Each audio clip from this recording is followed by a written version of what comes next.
Beyonce is beautiful, there's no doubt about it, but just like most of us, there's photos she does not want the public to see. BuzzFeed posted 33 photos of Beyonce from her halftime show that she hated so much she got her publicist, Yvette Noel Schur, to email them demanding 7 of them be removed. As a public figure, Beyonce's life is constantly under scrutiny. For someone who seemingly always has everything under her control, there have been a few times she hasn't. And this was one of those times. In the email that BuzzFeed received from Beyonce's publicist, it read, "Thanks for taking my call. As discussed, there are some unflattering photos on your current feed that we are respectfully asking you to change. I am certain you will be able to find some better photos." Then she listed them as number 5, 6, 10, 11, 12, 19, and 22, and ended off her email with just a simple "thank you very much." BuzzFeed said they emailed back asking for further explanation but didn't receive a response, so they kept the photos up. The original article that BuzzFeed actually posted had 33 photos in it, and they labeled it as the 33 fiercest moments from Beyonce's halftime show. Beyonce's, 2013 Super Bowl halftime show was a showcase of female empowerment and a reunion with her former bandmates. The performance was praised by critics and became one of the most tweeted about moments of the time. Beyonce performed a medley of her hits, including Crazy in Love, Love on Top, End of Time, and Baby Boy. She was joined by her former Destiny's Child bandmates Michelle Williams and Kelly Rowland. The performance was described as frenetic and fierce. Some critics said it was proof of life and the night's true event. Her outfit, though, is what most people talked about, however, with many saying it didn't give off feminine vibes, which now makes sense as to why the photos she didn't want us all to see looked rather masculine and kind of unflattering. Many people were trying to guess, the designer, Thierry Mugler, Givenchy Couture. That's what we suspected watching Beyonce's hardcore leather and lace corset and boots outfit, or was it just leather and lace at the Super Bowl halftime show? But no, it's in fact the work of New York designer Ruben Singer. Singer is no stranger to the world of fashion, but designing the costumes for a style icon like Beyonce to perform at one of the year's most widely viewed sporting events was a completely different situation for him. Singer had worked with the singer, songwriter, and actress over the years and presented, storyboards from his fall 2013 collection to Beyonce's stylist Raquel Smith and Ty Hunter right after Thanksgiving. The concept perfectly captured the diva's vision for her Super Bowl performance. After he received the assignment, Knowles and Singer set forth on an accelerated collaborative process in early December. The next 2 months involved no less than 5 fittings and well over 200 man-hours, with a team of 14 dedicated people to creating the final look at the designer's New York City store. 1 full week leading up to the event in daily dress rehearsals at the New Orleans Superdome was also required to make sure everything was perfect for the big night. The stage costumes are based on Singer's fall 2013 collection entitled Valkyries Dominion. Now, in Norse mythology, a Valkyrie is a female figure who decides which soldiers pass in battle and which live. Other points of inspiration come from the striking images of late 70s, early 80s Helmut Newton and the play on masculine-feminine associated with 1930s film actress Marlene Dietrich. Now, the performance's opening look, set to the hit song Crazy in Love, consisted of 2 pieces. A black leather cropped motorcycle jacket with exaggerated shoulders and an asymmetrical collar with dramatic wing cuffs were paired with a micro-mini asymmetrical wrap skirt in liquid nylon, made of nylon, metal, silk, and plastic that Singer exclusively created for her. Later in the performance, after removing the motorcycle jacket, Knowles wore a black leather bodysuit reminiscent of warrior armor. Stripes of engineered python, paneled iguana, and trampunto pick stitch leather were sewn together in contrast to the, flounce skirt and insets of delicate black chantilly lace in areas where skin could be seen. This item proved to be incredibly challenging, as it sounds, and as it is not only needed to be dramatic, but also had to withstand the, rigorous dance moves required for the performance. Singer said, "This piece is truly couture in every way." While describing the process, he said, "My seamstresses were assembling all of the leather and exotic skins individually by hand. All of the pieces were separate details that were all constructed for her body and on her body. We had to make the bodysuit have a tremendous range of motion and flexibility.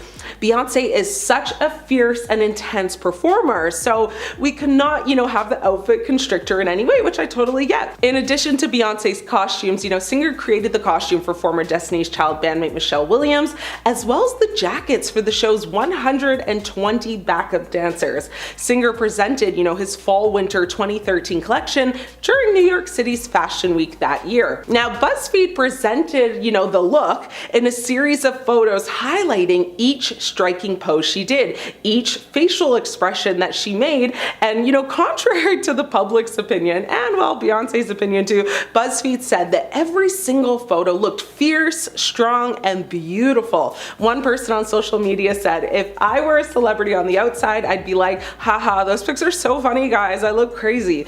But on the inside, I'd be like, if I see this picture one more time, I'm gonna lose it. People are making fun of me because I was dancing my behind off for my performance. I trained so hard for this, I'm gonna flip. Oh my God, delete the internet, I hate everyone. Another person on Twitter said, my dad once posted a photo on Facebook of me mid-blink eating a chocolate. I would have straight up unalived my dad before letting, that stay online, so I don't blame her. Another person provided, a different perspective, saying, those are obviously unflattering pics, but she served an amazing and powerful performance with all that energy. One could expect those kind of gestures. It's sad that she desperately wanted to erase them, but on the other hand, I know how cruel some people can be on the internet making memes and stuff. Beyonce's rise to fame began at a young age. We all remember her hit R&B group Destiny's Child that her father and ex-manager Matthew Knowles created back in the 90s that skyrocketed Beyonce into stardom. So who would have thought that with her wide range of exceptional vocal talents that she would ever be caught lip syncing, right? I certainly didn't, and I know millions of others didn't. So that's exactly what happened though, and not only did it happen, but it happened at President Barack Obama's second inauguration in 2013. Beyonce was invited to perform the national anthem, being the Star-Spangled Banner, which would be watched by millions of people around the world, no biggie. Now, many assumed at first, of course, that she was in fact singing live. However, it was later revealed that Beyonce had lip-synced the entire performance, actually singing along to the pre-recorded track of the anthem. Now, the news sparked a heated debate, with some critics accusing Beyonce of being dishonest and lacking integrity, while others defended her, saying that the cold weather and technical issues made it necessary to use a pre-recorded track. Now, according to the Marine Corps band, the decision to use a pre-recorded track was actually made like minutes before the performance. Beyonce also said that she had sung along to the track to ensure that the performance was flawless. Now, when she admitted that she had lip-synced, the singer said she's a perfectionist and wanted her performance for Barack Obama to be a memorable one. Now, she called the day emotional, and she went on to say,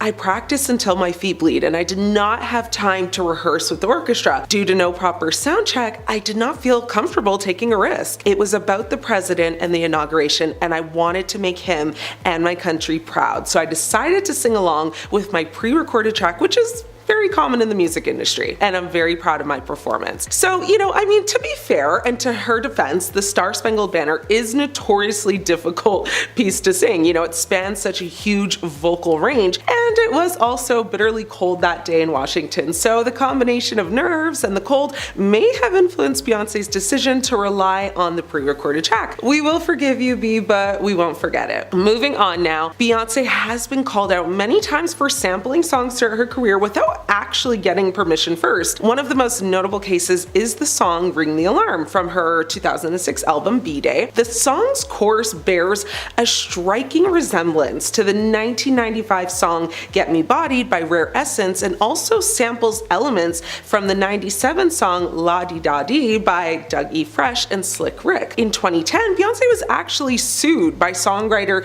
Jennifer Armour, who claimed that Beyonce's song Baby Boy featuring Sean Paul infringed on her own song Love Theme, which was written in 97. Now, another notable one was Beyonce's song Run the World. She was accused of sampling the song Pon de Floor by Major Lazer without properly clearing the sample. But nothing almost ruined her career more than when she sampled the Challenger explosion in her song XO. Begins with audio of NASA's former public affairs officer Steve Nesbitt referring to a major malfunction involving the Challenger space shuttle, which actually exploded just a minute after its launch. NASA said in a statement to The Hollywood Reporter at the time, "The Challenger accident is an important part of our history, a tragic reminder that space exploration is risky and should never be trivialized." Now, in a statement to ABC News in December of 2013, Beyonce explained that she intended for the audio to be a tribute to those who passed away aboard the Challenger. She said at the time,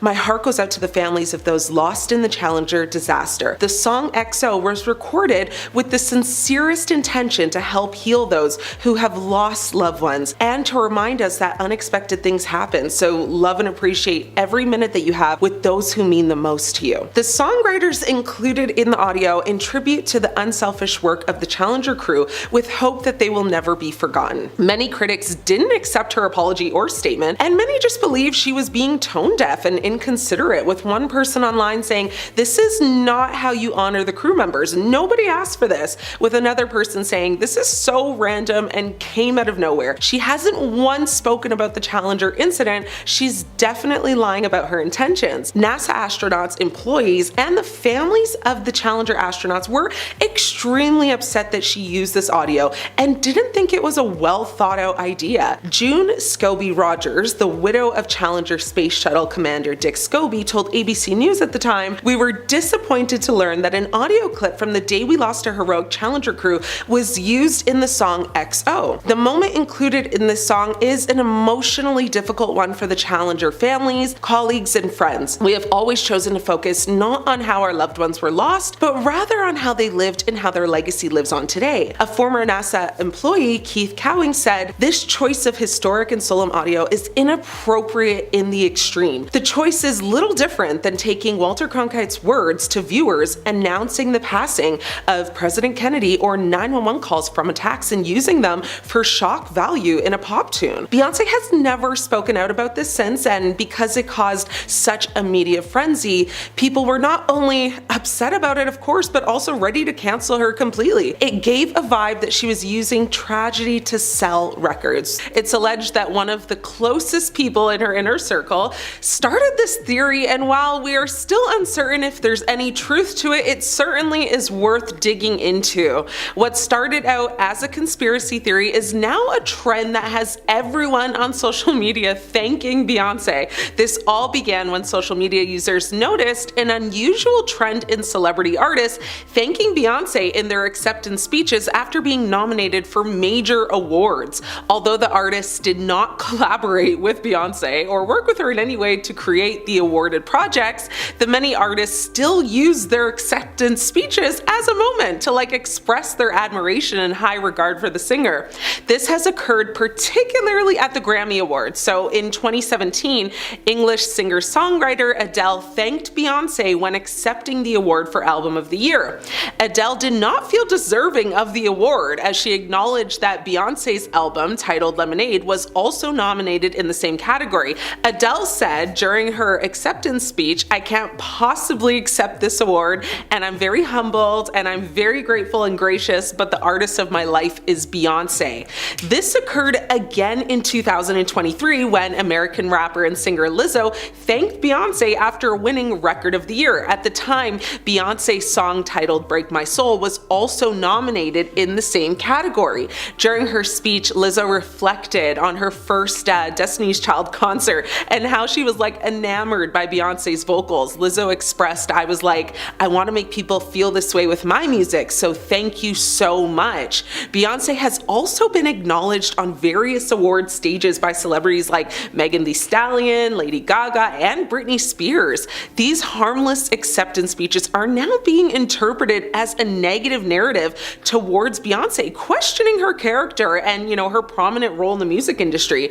It is challenging to identify exactly why the public has sought this reaction, though conspiracy theorists believe celebrities praise Beyonce in their acceptance speeches because they understand her immense influence over the music industry and wish to remain successful in the public eye. One source said this conspiracy theory started with the passing of Aaliyah, who is the queen of urban pop who redefined contemporary R&B in the 1990s. Some people argue that her passing gave Beyonce the space to become the icon that she is today. In J. Cole's 2013 song She Knows, he mentions Aaliyah's passing. Now, some of the more deranged and unhinged TikTok users connect that song with Beyonce's friendship with P. Diddy, who has been at the center of conspiracy theories connected to Aaliyah's passing for years. The theory goes like this: thank Beyonce or face the consequences. Celebrities do tend to thank Beyonce a lot. Now, Kanye, rushed the stage when Taylor Swift beat Beyonce for Album of the Year. The list honestly goes on and on and on. The celebrity thanking has reached TikTok, of course, where users are thanking Beyonce at Thanksgiving, or for their dog not having cancer, or literally for nothing. So the question is, have you thanked Beyonce today? Is Beyonce to blame for Liam Payne's passing? One source close to the singer has spread this crazy theory. Following the unexpected passing of Liam Payne, a new theory has emerged, implicating none other than Beyonce, Jay-Z, and P. Diddy. Now imagine the worldwide shock if any of this turned out to be true. Fans in the music industry are still shocked by the news of Liam Payne's passing. Although details, still remain kind of unclear, the coroner has already ruled out foul play for the former One Direction singer. But in the wake of his passing, fans began theorizing what might have happened, and one theory suggests that Beyonce was seen staying in the same hotel where Payne tragically fell from a third-floor balcony. On its own, this fact might seem insignificant, but social media detectives have supposedly found countless other connections between Payne's passing and Beyonce. In a past video, Payne is reported to have warned others to ignore Beyonce, even implying that she was dangerous. Payne also openly expressed a less than friendly view of P. Diddy, describing his smile and laughter as devilish and his presence as very unpleasant. Now, supporters of these theories believe that Beyonce, Jay-Z, and Diddy are just so powerful in the music world, that nearly every award show features celebrities, again, like I just spoke about, thanking Beyonce for their success, fearful of the supposed consequences of doing otherwise. Now, the suggestion is that, the lack of respect for the trio could mean career-ending repercussions. Now, while these theories might seem, outrageous, the internet is filled with those who find meaning in them. Conspiracy theories fulfill a certain, psychological need, even though the most far-fetched ideas lack evidence.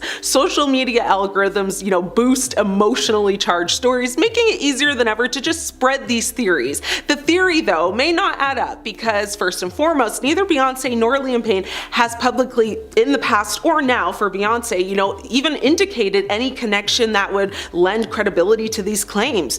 Okay, Beyonce's career has focused on, of course, creating music, empowering messages, maintaining a positive image, and, of course, her social justice work. Meanwhile, Payne, as a former member of One Direction, has navigated his own path, post, boy band, encountering personal challenges, like any other high-profile celebrity might. The idea that there would be any, antagonism or hidden influence between them is unfounded, so take this all in, of course, with a grain of salt and come up with your own conclusion. Either way, rest in peace, Liam. Few theories to share with former Hills stars Spencer and Heidi Pratt about Beyonce and Jay-Z on an episode of the couple's Make Spidey Famous Again podcast. Now, Rose said she suspects Gwyneth Paltrow is Jay-Z's alleged mistress, who Beyonce dubbed Becky with the good hair on Lemonade.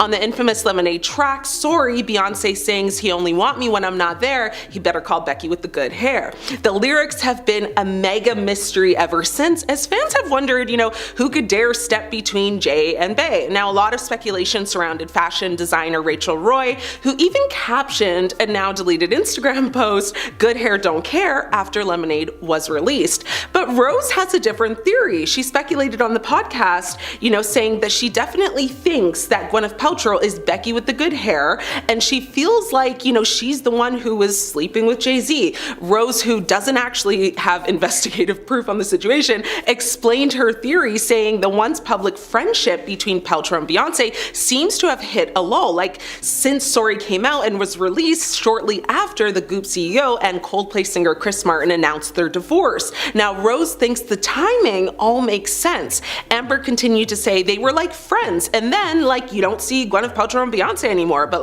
Beyonce's still with Jay. Though she admitted that she doesn't actually know if Paltrow and Jay-Z ever had an affair, Rose noted, "I'm surprised no one has thought of this." Rose is correct when she says that the pair of, A-listers did appear to, boast a close relationship in the past, and that they haven't hit red carpet worthy events together for some time. As Paltrow shared with Ellen DeGeneres on the Comedian's Talk Show in 2010, she and Beyonce actually met at a charity event sometime in the 2000s. She actually said to Ellen, "We just kind of hooked up, hit it off, and became really close friends." Paltrow has apparently been good friends with Beyonce and Jay-Z for years, calling the twosome the greatest people ever during a 2015 radio interview on the Howard Stern Show. She added at that time, "They are funny and sweet and self-aware and really intelligent." As for the cheating allegations, Paltrow's rep said it is completely absurd and 100% false.